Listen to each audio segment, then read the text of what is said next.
The 17 Sustainable Development Goals are a global call to action to end poverty, protect the environment, and ensure that people everywhere enjoy peace and prosperity. Achieving the Sustainable Development Goals, SDGs, by 2030 is crucial.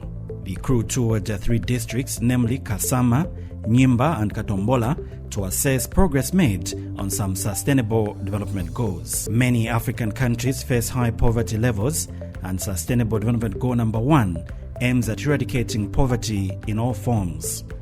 In Kasama district, Mr. Mwela Musonda is Luombe Cooperative Chairperson and shares how the cooperative is responding to SDG number 1.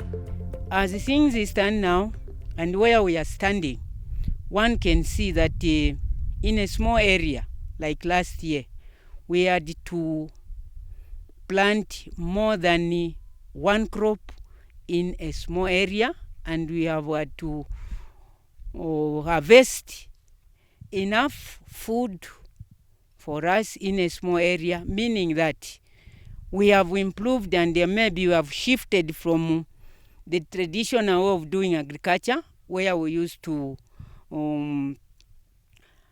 cultivate same area, and then after they had run out of fertility, again we shift to another area. It's not the case today. Initiatives aimed at improving food security, promote sustainable farming practices is top on the Zambian government agenda. Mr. John Chilundika is Senior Agriculture Officer in Kasama District and explains how the region is responding to ending hunger in the area.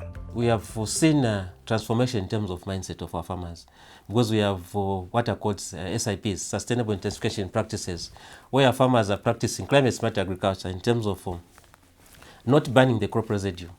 The farmers, after planting, they're just leaving the crop residue, so that these help in terms of enhancing soil fertility, as well as just to increase on production.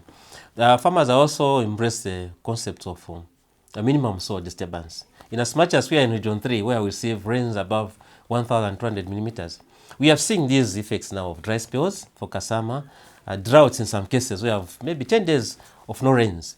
So we have actually taken it up our means so that though we are in Region 3, issues to do with minimum soil disturbance is actually also embraced to our farmers, that we reduce on terms of soil disturbance. We have farmers just doing reaping, what is called reaping, and plant the crop. We have seen quite good establishments in these fields.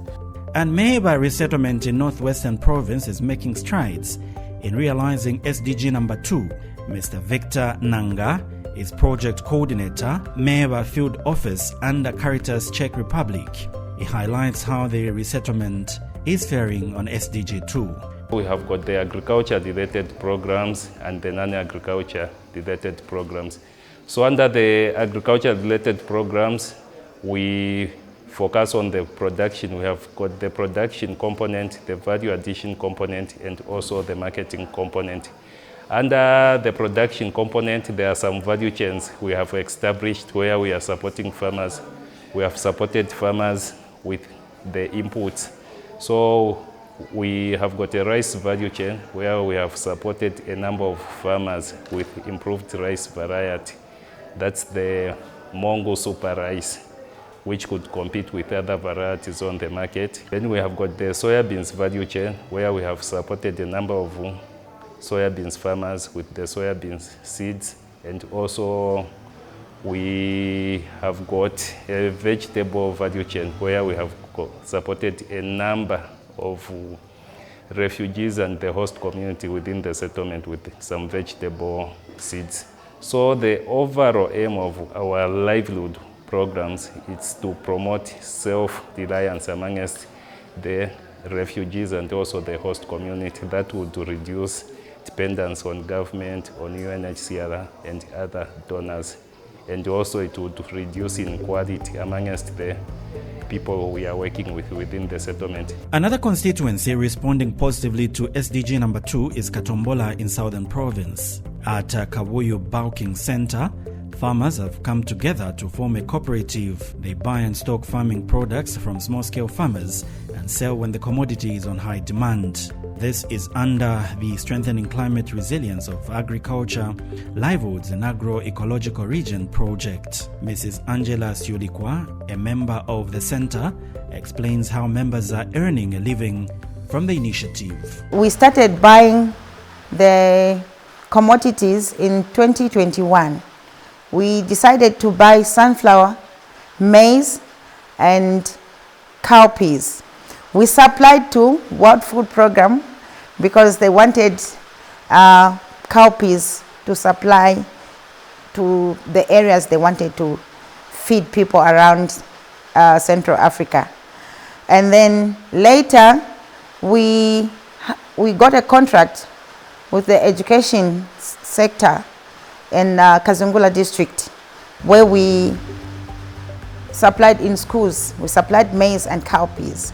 Good health and well-being is everyone's desire, and Sustainable Development Goal number 3 aims at achieving the challenges faced in the provision of good health. In Nyimba, the area Member of Parliament, Mr. Menyani Zulu, shares some of the efforts being implemented in meeting the set targets of SDG number 3 in his constituency. We have received some drugs from government, and I think we're almost there, although we haven't reached the 100% which is needed by Marable protocol, so that we meet the SDG number 3. And on my part as a Member of Parliament, what we've come up with using Constitutional Development Fund, working with the communities, we've started the construction, some few infrastructure to support this SDG number 3. You may agree with me that you have seen the Nyakorwe Lolo Youth Center that is being constructed under CDF 2022, and that's far we are. I think the only remaining thing is to put up towers inside. We have in Nyimba, we've got a problem with power, and usually there are times when ZESCO are facing challenges. So we've decided to give in Nyimba District Hospital a 100 kV genset, which is in operation. I think we bought around 500,000 kwacha. In addition to that, we have Nyimba. There are times where we take the bodies of our loved one to Minga, which is in Petauke Central. So as a CDF working with the community, we've bought a full body mortuary.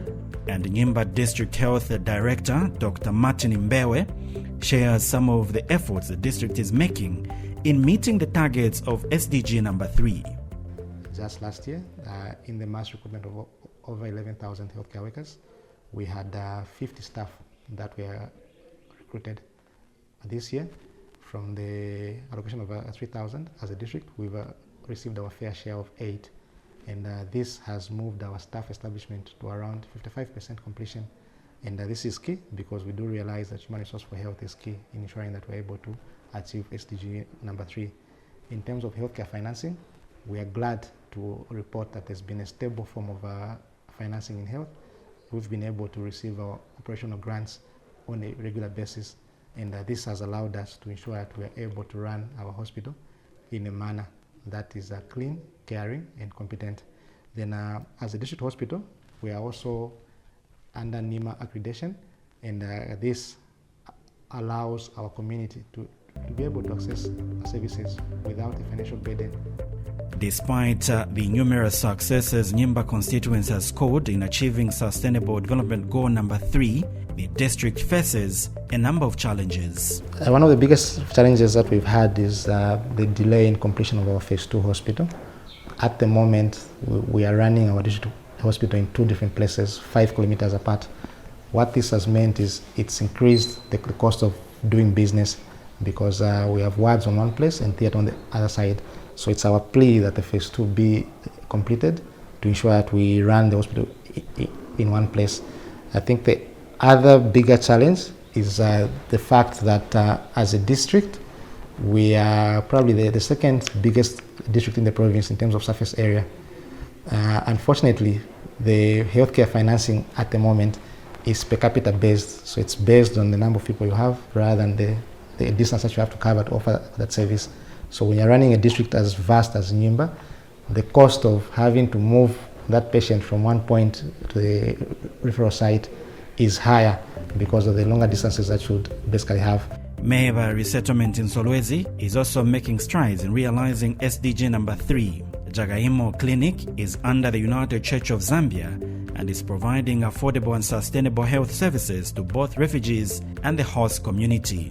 Ms. Nyakatembe Kanema is sister in charge at the facility and explains how the clinic is providing good health and well-being to the people of Meheba. Most of the services that we offer here are maternity. We have under 5 clinic, we have nutrition that is basically under growth and monitoring, which is still under 5. We have adolescent, family planning, HIV testing. We don't do treatment here, but we test and then we refer, it being a small clinic. In Meheba, we are a high malaria incidence area. Like everyone that comes here is supposed to be tested for malaria, because someone can come with something else, but immediately you test, you find someone is not even presenting with malaria, but immediately you test, you find that they actually have it. Sustainable Development Goal number 4 aims at ensuring inclusive and equitable quality education for all, regardless of location, socio-economic status, or other factors.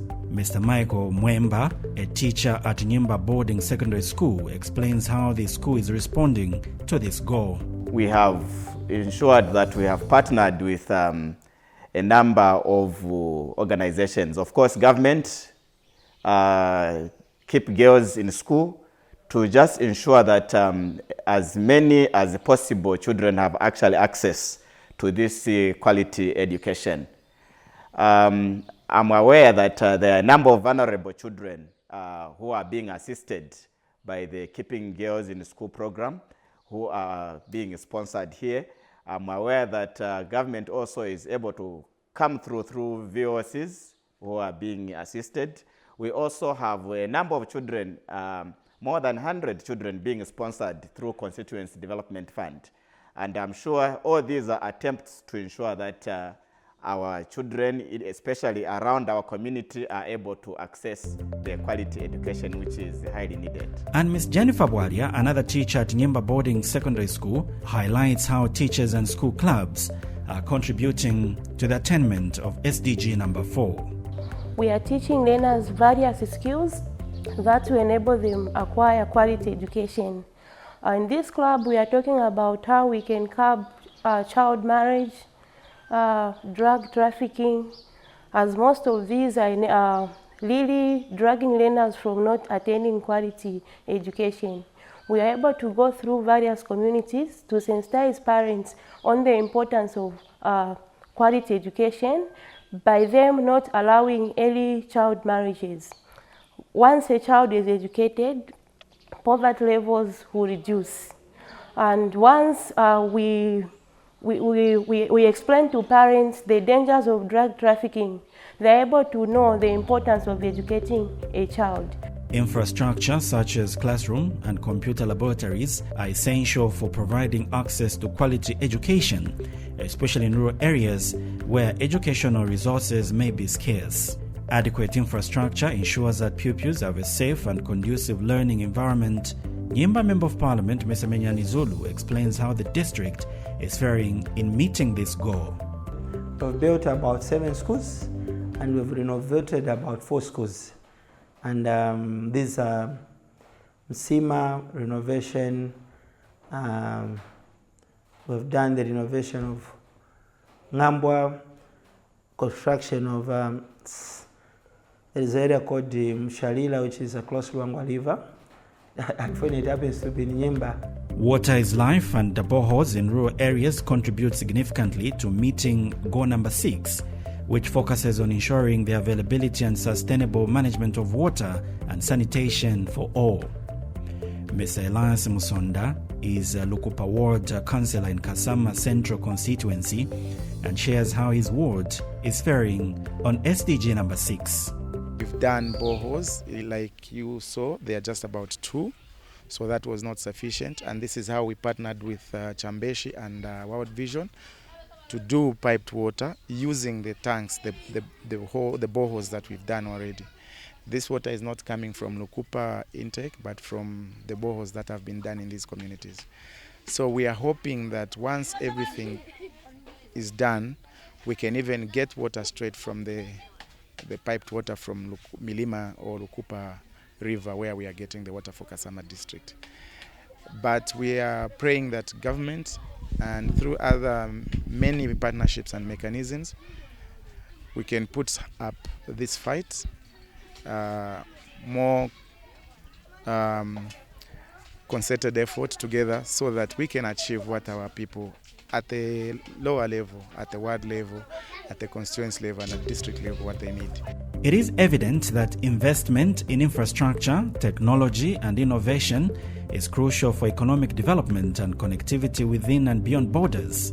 In Kasama District, the Citizens Economic Empowerment Commission, CEEC, through the industrial yards, is contributing positively to SDG number 9. Mr. Rabi Mugara is CEEC Business Development Officer at the facility.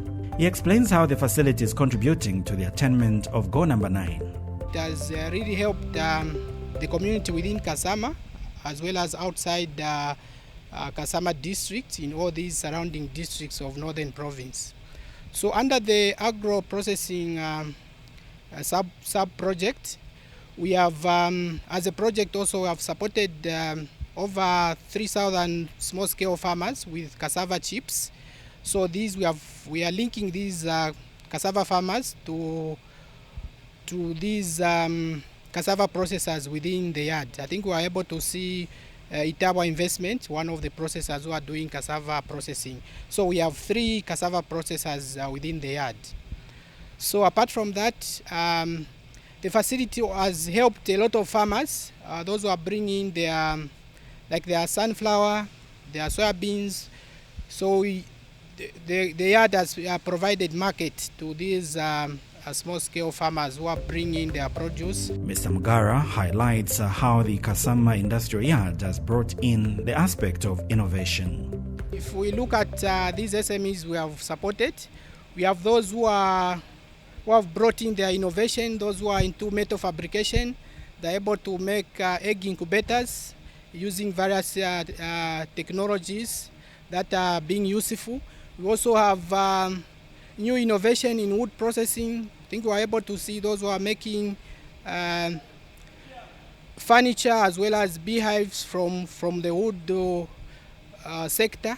I think the innovation sector has also been really taken on board to ensure that the structures that have been built are being put into good use.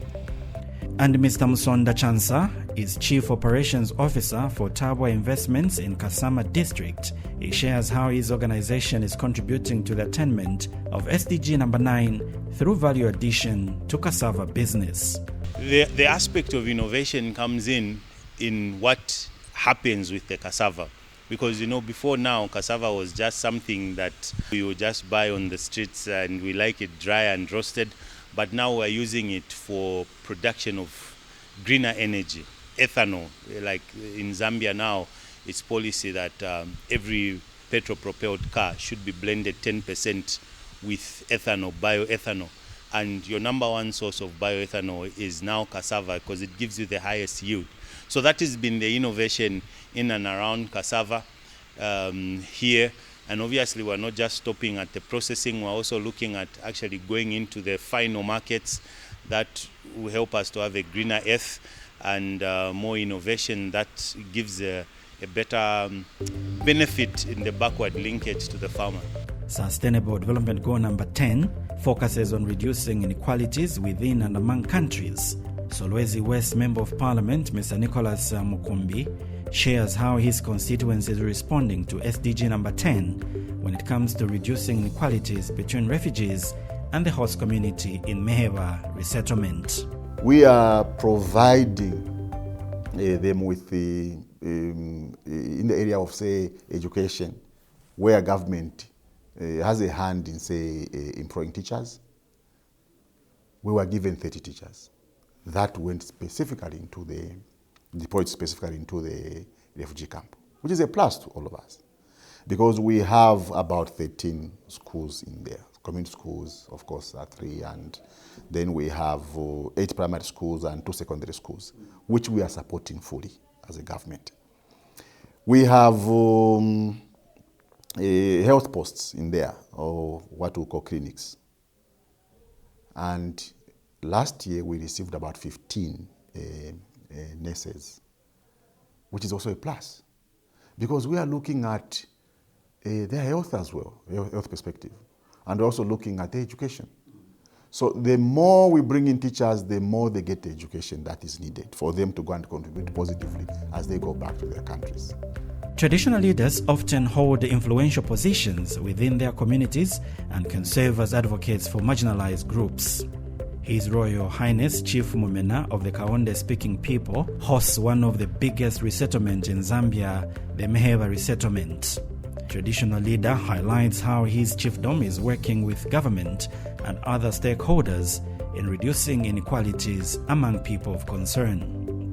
We're looking at programs where the people of concern and our people come together, local integration, so that those that are not living in Meheba, say for instance, can come into our chiefdom, Mutanda or anywhere here and be able to set up, as long as the UN system knows where these people are.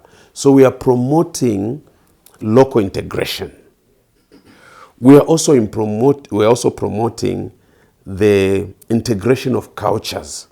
When we have our traditional ceremony, we have the refugee or the former refugees come to participate with us. And they are part and parcel of this community. The other thing we are doing is when we have them, for instance, wherever they are, the programs that we're doing on integration and development, we are bringing them on board. We are also looking at how best we can be able to, for instance, looking at the legal system, the customary legal system. They've come with a culture. And actually they are part and parcel. Our cultures are very similar with the people that are in Meheba. But there's no court there, there's no local court, there's no what. So when they have issues to do with the traditional legal system and customs and what have you, mediation and trying to find peace and what have you, they come to our customary court of justice. We've allowed them to come to this customary court of justice. They take part. Our chiefdom is also promoting inclusive education for these people. And this inclusive education, as a policy, is working very well for us. And right now we've engaged the mines like Lumana Mine. We've engaged them so that the children that are in Meheba, born in Meheba, or those that are employable, can be able to access employment through the mine. So we are doing this jointly and working with government, the legal, the people that look at the labor systems. So these are some of the things that we are doing. Africa is vulnerable to climate change impacts. The Zambian government and other stakeholders are putting in place strategies for adaptation and mitigation. One such project is the Strengthening Climate Resilience of Agricultural Livelihoods in Agro-Ecological Region 1 and 2 in Zambia. In Katombola constituency, Kabuyu Bulking Center is helping farmers access markets towards resilient agricultural production for the people of Kazungola district. Ms. Angela Siulikwa is a member of the center under Skrala and explains how the district is coping in achieving SDG number 13. We supplied maize and cowpeas, and then we thought we should also start buying sunflower and making cooking oil so that we can selling on retail prices. And then this is what we are doing, but at the moment we don't have any complaint because we've got the market around. And this has helped with the climate change. We are unable to grow other plants which we cannot grow here because of the rains. We've got less rains, so we decided to be getting plants which don't need more rains, depending on the rains we receive here. Goat farming can provide rural communities with additional sources of income mostly in areas where other agricultural activities may be limited due to climate change impacts. By diversifying livelihoods, goat farming can enhance economic resilience and reduce dependency on climate-sensitive activities. Justin Sitali is a farmer in Makowa village in Chief Muzokotwane of Kazungula district. He shares how Skrala has helped him with goat farming in responding to SDG number 13, which is climate action. Bagandipa mpongo ba Skrala kamuka climate change. I received goats from Skrala in 2019 on 23rd December. Skrala gave me 5 goats because of climate change. I'm in Region 1 and the rainfall pattern here is erratic in Southern Province as compared to other regions. These goats are helping me a lot because I'm able to sell and provide food at home for my family during this drought. I now have 35 goats and I'm improving the breed, and therefore I'm grateful to the government and Skrala for empowering me. So otherwise tururumbidero ko mutabi wa Skrala improvement yeswe. In Ngimba, farmers have formed a cooperative to venture into bamboo farming in responding to SDG number 13, which focuses on taking urgent action to combat climate change and its impacts. Ms. Edina Tembo, a member of the Zimumba IC, a cooperative involved in making and selling of products made from bamboos. She explains how bamboo farming is playing a significant role in achieving SDG number 13. This business of making baskets and other stuff have really helped us. When we make, we sell and use the money to buy mealie meal, especially that this time around when food is scarce. Sometimes we sell in Lusaka and the money is used for schools and requirements for our children. Realizing that we have run out of bamboos, we asked people to help us. That's why you see that fence. Inside that fence, we have nurseries for bamboos, which we want to grow. Once they grow, we'll use them to protect our fields. Bamboos have really become scarce, such that we have to buy. Akine titwale kumunda wasaso akine tikachingirire maminda basu tonse tabaisi. Achieving the Sustainable Development Goals requires collaboration, innovation, and concerted efforts from all sectors of society to create a more prosperous and resilient world.